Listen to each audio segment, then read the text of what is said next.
Good morning, good morning. I am here with an update, and things have been going pretty well. And what I mean by things, I mean by the relationship between me and my spouse. And I am thankful for today. I just came from the gym, did 100 setups, and lifted some weights. But I want to give all glory to God, because I have been praying and I to be out of this marriage, to be out of this situation, to be out of not really understanding why work isn't happening.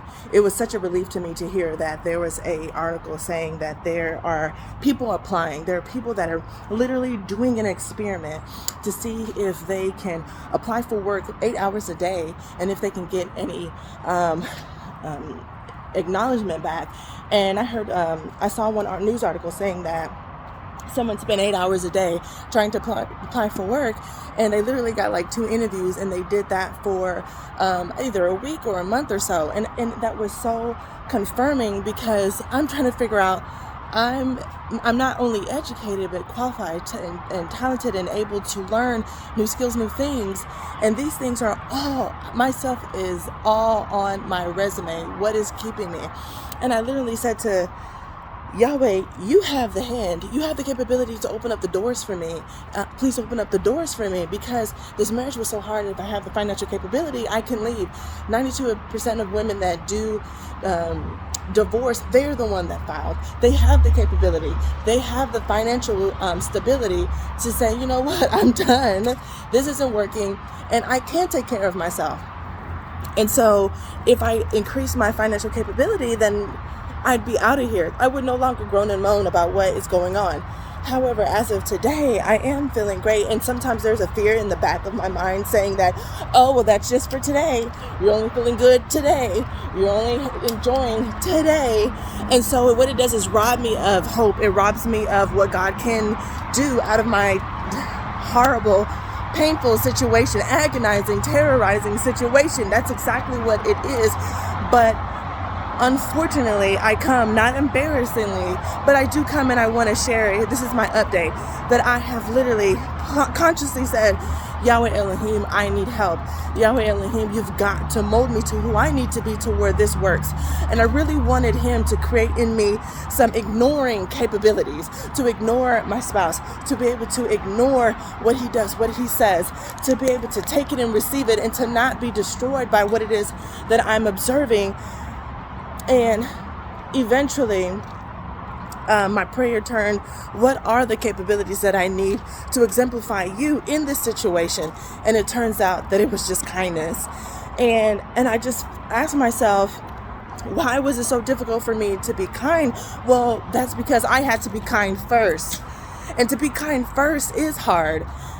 Because we started off in our relationship okay and working and cooperating together, but then when it turns sour, I'm only able to see the things that he is doing. I'm only able to see the things that are hurting me, that are coming from him.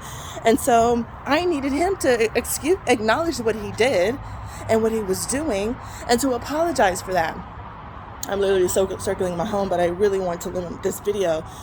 The action steps that now the kindness is what I did, but the actual acts that I did, I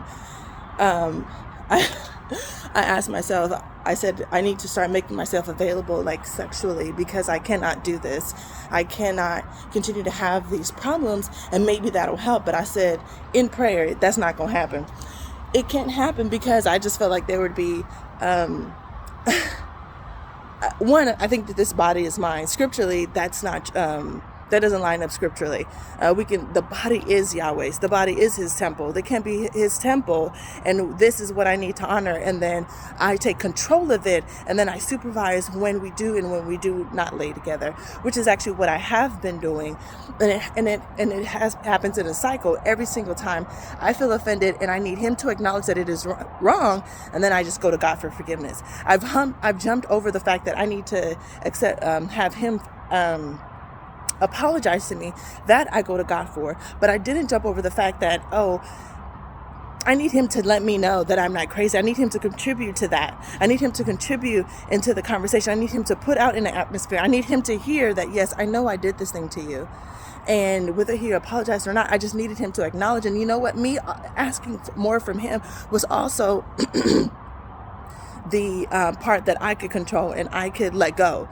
So I let it go. And now I go to Yahweh and how I'm thinking about him, how I'm feeling about him, and the things that I want to say to him. It goes through Yahweh, whether it be good or bad. And so that's number one. And that has to go all day, because I've spent way too much time saying negative things in my mind. And a lot of them are factual. He did do this, he did do that. But when I discuss it with him, there's such a realization that I'm wanting God to look at him differently than he looks at me. I want Yahweh to look at me with forgiving eyes and look at him with as an unrighteous person. And so when I practice speaking to Yahweh about what I'm experiencing or not experiencing, it's just something I'm remembering that he has done in the past few days or in the past since I've known him, then I go to God about it.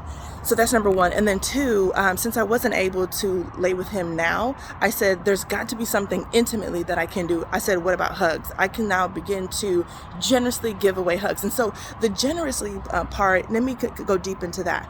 I did say that I could hug and kiss, and I know that he will look at it weird and differently because we haven't been doing that, because I haven't been doing that, because I'm like, I need you to apologize. So you coming for a kiss was something that I just didn't even want, because I was so focused on him acknowledging his hurt, my hurt, and how he was my offender. So I do know that people say God gave up his son, but then Jesus also woke up his disciples and said, wake up, my conspirator is coming. He offered up himself. I need to do that fully, wholly, even up until death. What Jesus did. And so as his follower, as his daughter, I believe it's even up until death. You want to badmouth my behaviors. You want to dismiss the things that I've done, especially in one of the past arguments. What he said was that, yeah, I see you bringing out water and making fufu for me. He was like, those things aren't kind. And I was like, what? Okay. And so I still continued to do them. And so I just added to them since then.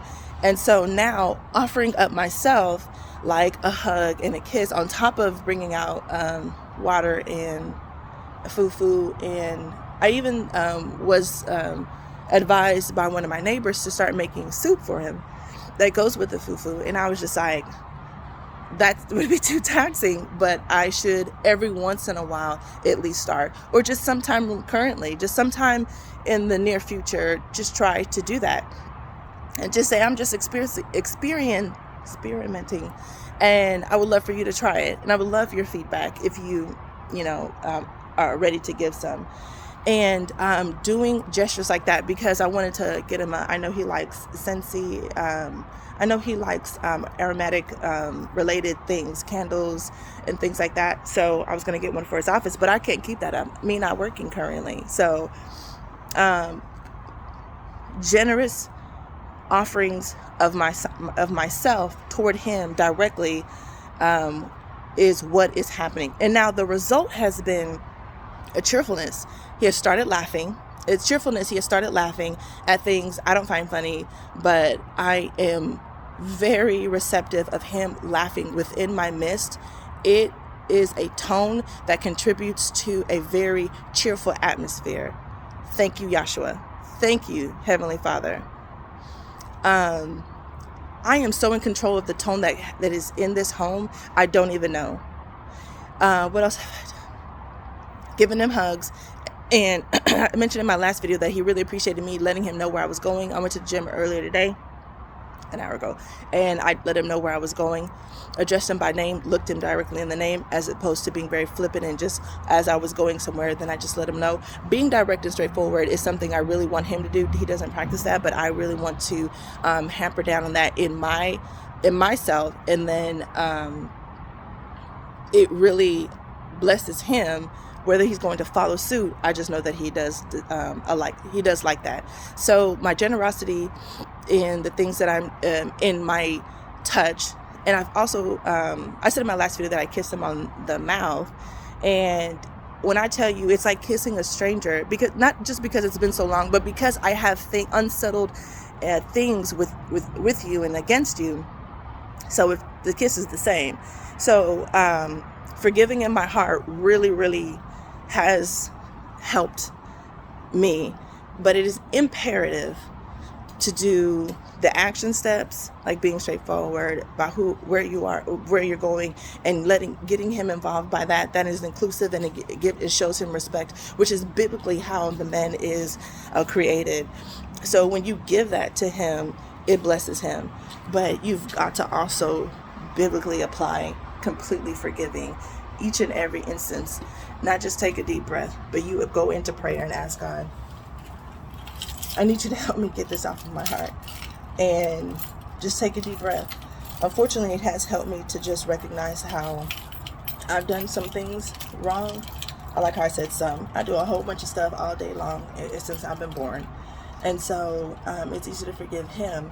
And you also go into prayer and say, God, forgive him, for he doesn't know or understand. And even if he doesn't care, he doesn't understand the severity of that as the believer that you are. Keep applying that, and I would love to hear your update as well. Have a great day.